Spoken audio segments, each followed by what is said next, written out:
this morning comes to us from Exodus. We pick up the story as Moses and Aaron are preparing to the people for the final plague and their escape from Egypt. Chapter 12, beginning at verse 1. The Lord said to Moses and Aaron in the land of Egypt, "This month shall mark for you the beginning of months.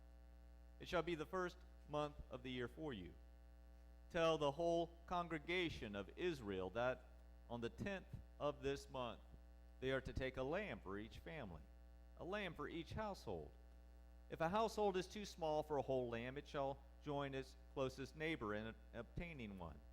The lamb shall be divided in proportion to the number of people who eat it. Your lamb shall be without blemish, a year-old male, and you may take it from the sheep or the goats. You shall keep it until the 14th day of this month. Then the whole assembled congregation of Israel shall slaughter it at twilight. And they shall take some of the blood and put it on the doorposts and the lintel of the houses in which they eat. They shall eat the lamb that same night. They shall eat it roasted over the fire with unleavened bread and bitter herbs. Do not eat any of it raw or boiled in water, but roasted over the fire, with its head, legs, and inner organs. You shall let none of it remain until the morning. Anything that remains until the morning you shall burn.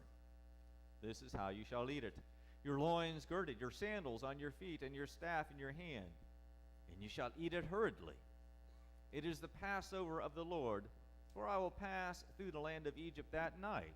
And I will strike down every firstborn in the land of Egypt, both human beings and animals.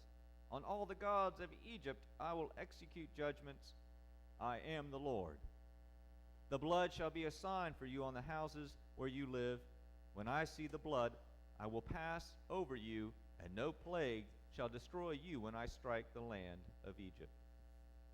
This day shall be a day of remembrance for you. You shall celebrate it as a festival to the Lord throughout your generations. You shall observe it as a perpetual ordinance." The word of the Lord. Thanks be to God.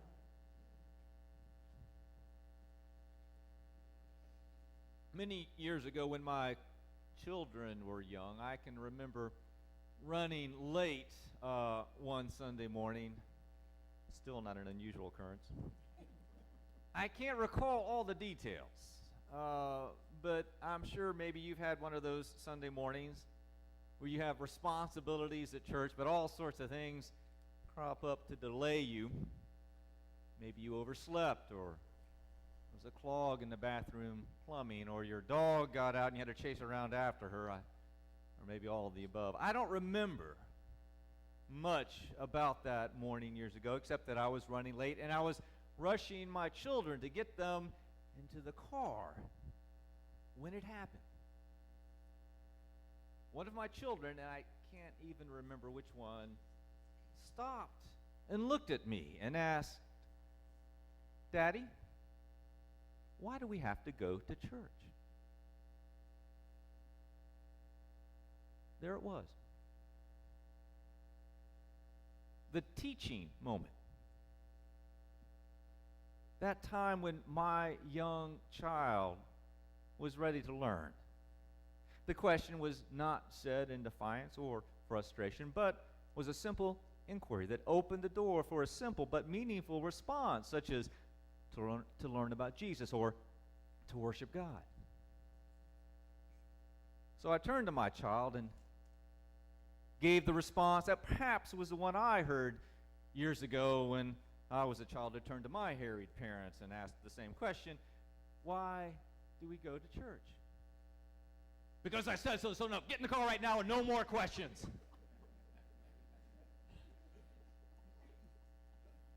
Not one of my finer moments as a parent on reflection.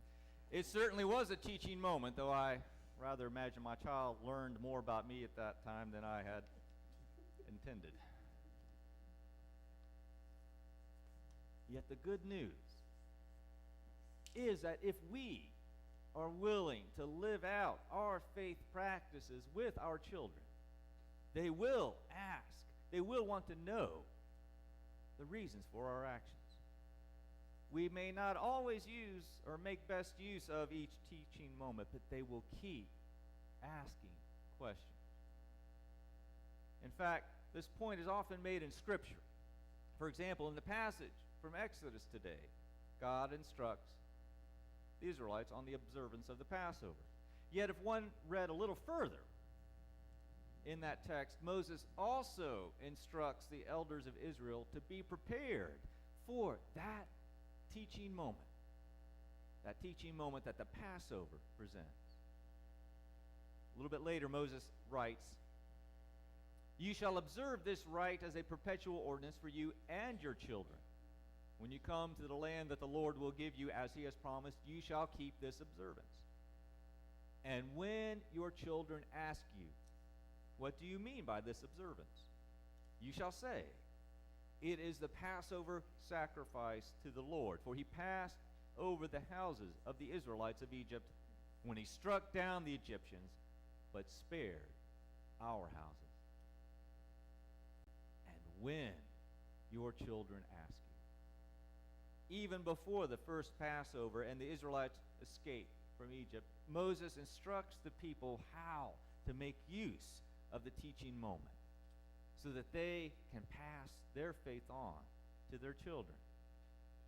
The people are to celebrate the rites of the faith with their children and not just send them off to children's church, not simply instruct them with a children's sermon and give them a coloring book to keep them quiet, but to live out the rites of the faith with our children, including the practices of our faith. And when your children ask you, "What do you mean by this observance of the Lord's Supper?" or "Why do we go to church?" then you tell them of God's love, God's saving acts. And this pattern is repeated several times in the early history of Israel. The Israelites are later instructed to sacrifice an animal when their first male child is born to redeem that child. They are later told to observe the commands of God. And then finally they are told to set up a monument to Israel's entrance into the promised land. And in each instance, all these decrees include words which state, quote, "And when your children ask you why," unquote, this rite is observed, then the parent is instructed to tell them of God's saving act, of God's love for us. Yet, to create these teaching moments, the church must be willing to live out our faith with our children. In Israel's case, this meant observing the Passover, redeeming their firstborn children, obeying the commandments of God, visiting the monuments to the faith.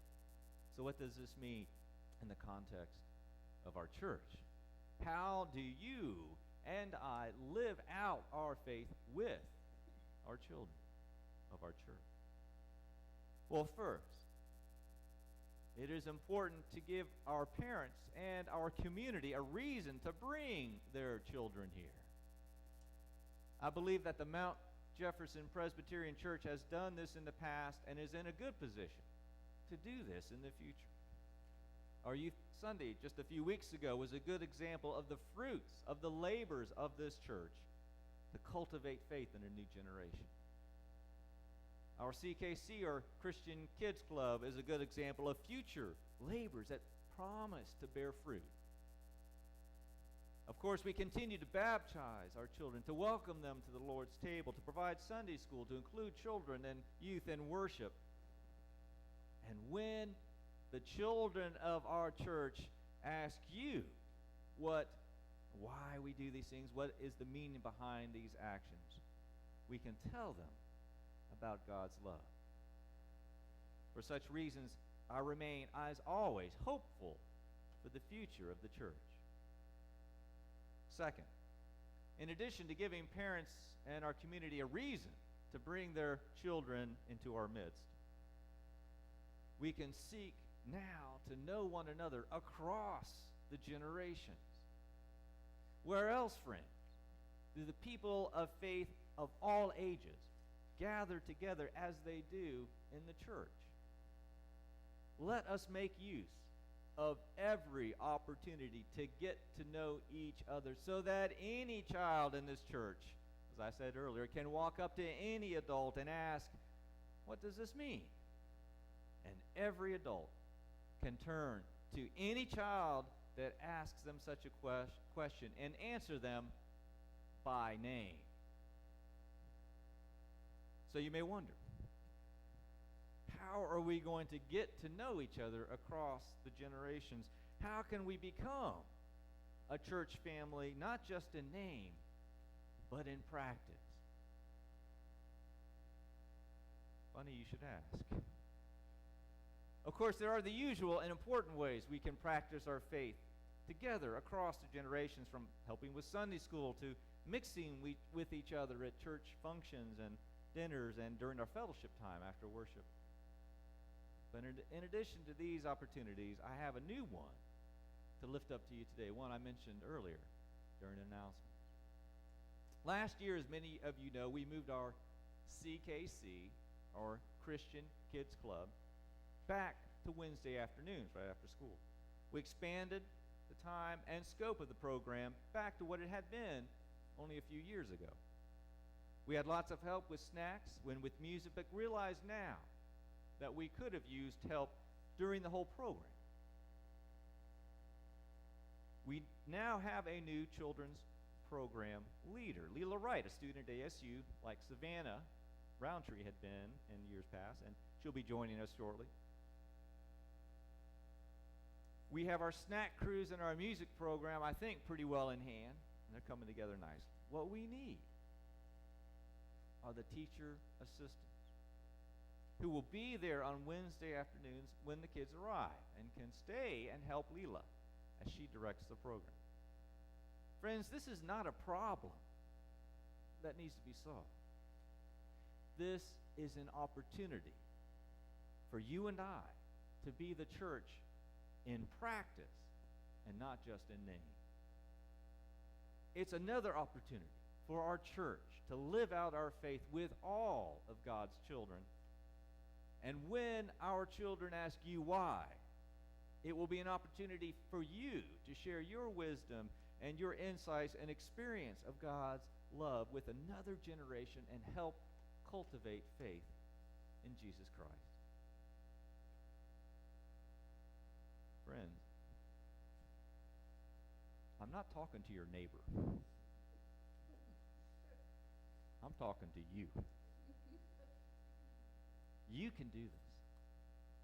You can sign up on that bulletin board, on that sheet on the bulletin board, to be a CKC teacher assistant for one Wednesday this fall. Find someone to do it with. You don't have to do it alone.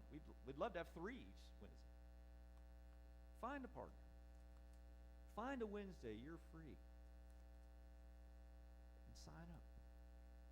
You can make a difference in the life of our children and the life of our church.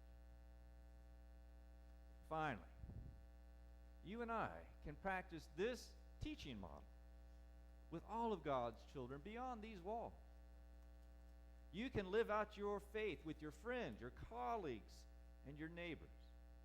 And when these children of God inquire about the reasons behind your actions, you can explain how your practices, how your actions are rooted in your faith and love of Jesus Christ. Friends, you can do this too. By living out your faith in concrete actions with others, you can create and make use of those teaching moments that help you and your own family and all of God's children help to understand our faith in Jesus Christ. Of course, there will be times when you miss the moment, which I may have done earlier in my first story. I may have not quite gotten on the mark there. But teaching moments come often when we're not prepared for them. We're there at unexpected times. Yet there will be new opportunity to try again, as long as the church continues to create and make use of every opportunity to live out our faith in concrete actions across the generations. So, why do I go to church? Well, I've had a few years to reflect on that question, and while this may not be the teaching moment, I can hopefully give you a better answer than I gave my own children all those years ago. I go to church because God in Christ has freed us from the power of sin and invited us into God's home, into his home, in order to celebrate around his table, in order to create a reconciled community and service to Jesus Christ, in which we both receive God's blessings and share those blessings with all the families of the earth. Let this be a perpetual ordinance for us all. Let all God's people say